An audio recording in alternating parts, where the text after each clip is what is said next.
जय हिंद दोस्तों, स्वागत है आप सभी का इस वीडियो में। तो द हिंदू एक्सप्लेन्ड सेक्शन, उसमें ये एक इम्पॉर्टेंट आर्टिकल हमें देखने को मिल रहा है। जो जोशी मठ है वहाँ पर लैंड सिंकिंग पाई गई है, जो काफ़ी सवाल खड़े करता है हमारे गवर्नेंस पे भी। तो इसीलिए ये हमारे जीएस पेपर 2 गवर्नेंस, उसी के साथ साथ जीएस पेपर 3 जो डिज़ास्टर मैनेजमेंट है उस सभी से रिलेटेड है। तो यहाँ पर हम देखते हैं लैंड सिंकिंग जो है वो बेसिकली क्या होता है, मतलब बेसिकली लैंड सब्सिडेंस जो है वो क्या होता है और क्या यहाँ पर कारण रहे हैं यहाँ पर जो लैंड सब्सिडेंस देखने को मिला है उसके पीछे। तो उत्तराखंड में जोशीमठ है, एक टाउन है, और वहाँ पर 2021 के आसपास कुछ क्रैक्स जो है घर पर वो देखने को मिले। और जैसे जैसे साल आगे बीतता गया 2023 आया, वहाँ पर जो घर है वो यहाँ पर नीचे धंसते हुए देखने को मिले। मतलब सीलिंग्स बोलिए, वॉल्स बोलिए, फ्लोर्स बोलिए, हर जगह में क्रैक्स जो है वो यहाँ पर दिखाई दे रही है। यहाँ पर आप पिक्चर जो है वो भी देख सकते हैं। अब टाउन बेसिकली कहाँ पर सिचुएटेड है ये जोशीमठ? ये 6107 फीट हाइट पर हमें देखने को मिलता है। उसी के साथ साथ ये अगर आप देखोगे तो चमोली डिस्ट्रिक्ट है उत्तराखंड में, वहाँ पर पाया जाता है। पॉपुलेशन ज़्यादा नहीं है, 23,000 की पॉपुलेशन जो है वो हमें देखने को मिलती है। लेकिन इतनी कम पॉपुलेशन रहने के बावजूद काफ़ी ज़्यादा जो कंस्ट्रक्शन वर्क है वो हमें यहाँ पर देखने को मिलता है। और वो भी खासकर जो होटल्स है, रिसॉर्ट्स है ना, जो बसलिंग मार्केट्स है, जो बेसिकली टूरिस्ट आते हैं, पिलग्रिम्स आते हैं, ट्रेकिंग्स के लिए ट्रेकर्स आते हैं, उन सभी के लिए यहाँ पर किया गया है। उसी के साथ साथ जो आर्मी पर्सनल होते हैं उन सभी के लिए। 1962 में इंडिया चाइना वॉर जो है वो हमें देखने को मिला था। और उसी के बाद से ये जो वॉर है ये होने के बाद से जोशीमठ ये एक स्ट्रेटेजिक पर्सपेक्टिव से भी काफ़ी ज़्यादा इम्पॉर्टेंट जो एक जगह है वो उभर कर आता है। स्ट्रेटेजिक लोकेशन मतलब क्या होती है? किसी भी देश के साथ अगर हमारी बाउंड्री टच हो रही है तो वहाँ पर जितने भी हमें विलेजेस देखने को मिलते हैं वो स्ट्रेटेजिकली काफ़ी इम्पॉर्टेंट हो जाते हैं, क्योंकि वहाँ से जो दुश्मन है वो घुसपैठ कर सकता है। तो उसी तरीके से यहाँ पर भी अगर आप देखोगे तो जो डिस्प्यूटेड टेरिटरी है उसके पास ये पाया जाता है, जिससे कि ये स्ट्रेटेजिकली भी काफ़ी ज़्यादा इम्पॉर्टेंट हो जाता है। ये जो टाउन है ये गेटवे है, यहाँ से हमें देखने को मिलते हैं काफ़ी नोटेड पिलग्रिम्स, जैसे बद्रीनाथ जो है, देन उसके बाद हेमकुंड साहिब जो है।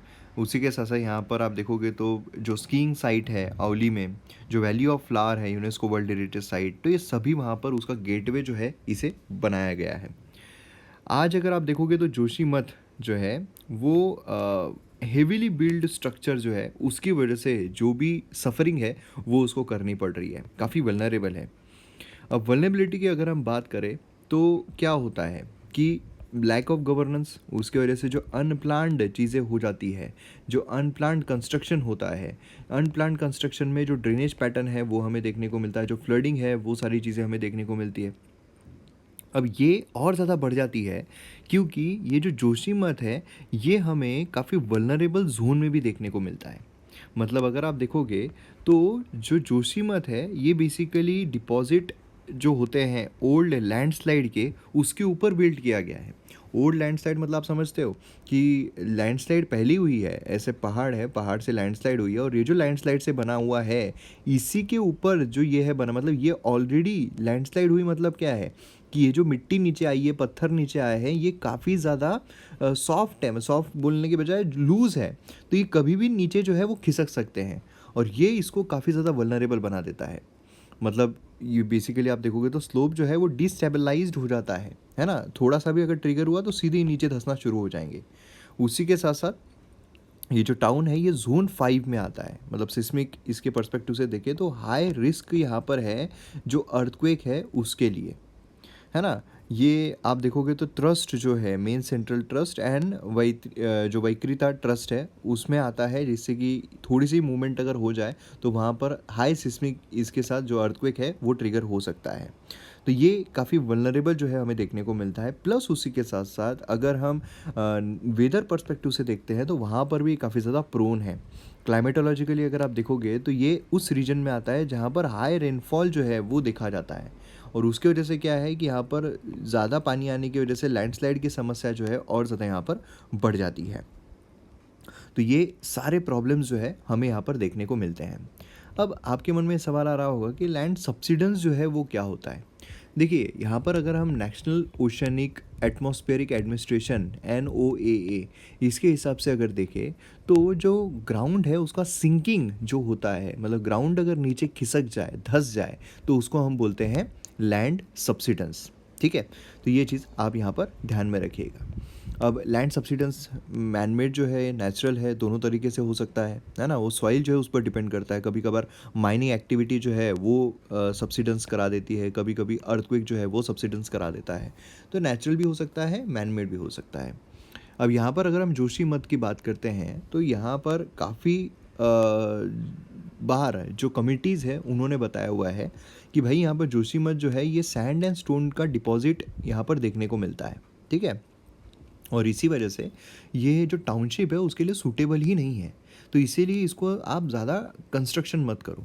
लेकिन जो बेसिकली लोग हैं उन्होंने यहाँ पर डेवलपमेंट कंटिन्यू रखी और कमिटी ने जो कहा उसके अगेंस्ट में जाकर ही सारी चीज़ें जो है यहाँ पर की गई। अब NTPC अगर लोकल्स ने यहाँ पर नेशनल थर्मल पावर कॉरपोरेशन जो है उसको भी यहाँ पर काफ़ी ब्लेम किया है कि भाई यहाँ पर टनल जो है वो बनाई गई थी, मतलब उसके ही पास कुछ किलोमीटर पर टनल जो है वो बनाई गई और उसके वजह से भी यहाँ पर काफ़ी सारे प्रॉब्लम्स जो है वो आई है, ऐसा यहाँ पर कहा गया। अब इसमें अगर आप देखोगे तो एक चार धाम प्रोजेक्ट जो है वो भी हमें देखने को मिलता है।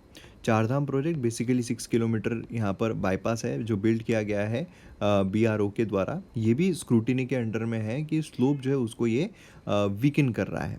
ठीक है? तो ये मतलब क्योंकि आपको पता है रोड बनाने के लिए भी सारी चीज़ें वो करनी पड़ती है जिससे कि लैंड सब्सिडेंस जो है वो हो सकता है। तो ये हमें प्रॉब्लम जो है वो देखने को मिलता है। तो बेसिकली यहाँ पर क्या है, जो लैंड सब्सिडेंस यहाँ पर हुआ है उसमें lack of drainage, water waste water management disposal, ये भी यहाँ पर काफ़ी प्रॉब्लमेटिक चीज़ें हमें देखने को मिल रही है। तो इन शॉर्ट अगर हम देखें तो यहाँ से हमें क्या क्या चीज़ें देखने को मिलती है। सबसे पहले जोशीमठ जो है उसके जो क्राइसिस है, ठीक है, वो उसकी लोकेशन कहाँ पर है वो हमें देखने को मिलती है। प्लस उसी के साथ साथ लैंड सब्सिडेंस क्या होता है वो हमने यहाँ पर देखा। लैंड सब्सिडेंस मतलब क्या होता है कि NOAA के हिसाब से जो सिंकिंग होती है लैंड की, ग्राउंड की, अंडरग्राउंड मूवमेंट की वजह से, यहाँ पर इंपॉर्टेंट है जो अंडरग्राउंड मूवमेंट हो रही है मटेरियल की, उसकी वजह से उसको हम कहते हैं लैंड सब्सिडेंस।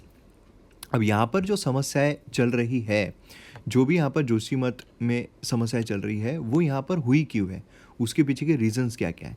तो पहला रीज़न जो है वो हमें क्या देखने को मिलता है कि ये एंशियंट लैंडस्लाइड जो जोन है उस पर बिल्ड किया गया है ना? मतलब ज़्यादातर हमें यहाँ पर सैंड एंड स्टोन जो है वो देखने को मिलते हैं, जिसकी वजह से क्या है कि इसकी कैपेसिटी जो है वो ही नहीं है कि ये यहाँ पर टाउनशिप बना सके। तो काफ़ी वल्नरेबल जो है वो हमें यहाँ पर देखने को मिलता है।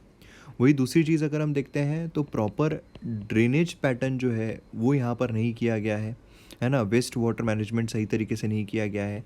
तीसरा अगर हम देखते हैं तो जो जियोग्राफिकल फॉल्ट है वो भी यहाँ पर कारणीभूत है। मतलब बेसिकली आप नेचुरल जो चीज़ है उसको भी इग्नोर नहीं कर सकते हैं। चौथी चीज़ यहाँ पर हमें देखने को मिलती है कि जो अनप्लान्ड कंस्ट्रक्शन है वो यहाँ पर मेन जो प्रॉब्लम है वो क्रिएट कर रहा है। जो ओवर पॉपुलेशन है वो यहाँ पर प्रॉब्लम क्रिएट कर रही है ना? देन उसके बाद फिफ्थ अगर हम देखते हैं तो जो भी यहाँ पर जो हाइड्रो प्रोजेक्ट्स किए जा रहे हैं, जो यहाँ पर अलग अलग कंस्ट्रक्शन वर्क किए जा रहे हैं, जो रोड्स यहाँ पर बनाए जा रहे हैं, ये सारी चीज़ें जो है वो ट्रिगर कर रही है जो जोशीमठ में लैंड सब्सिडेंस है उसको। तो ये सारी चीज़ें क्रक्स के रूप में हमें देखने को मिलती है। तो वीडियो अगर आपको पसंद आता है तो आप शेयर ज़रूर कीजिए, चैनल को सब्सक्राइब कीजिए। मिलते हैं अगले वीडियो में। जय हिंद।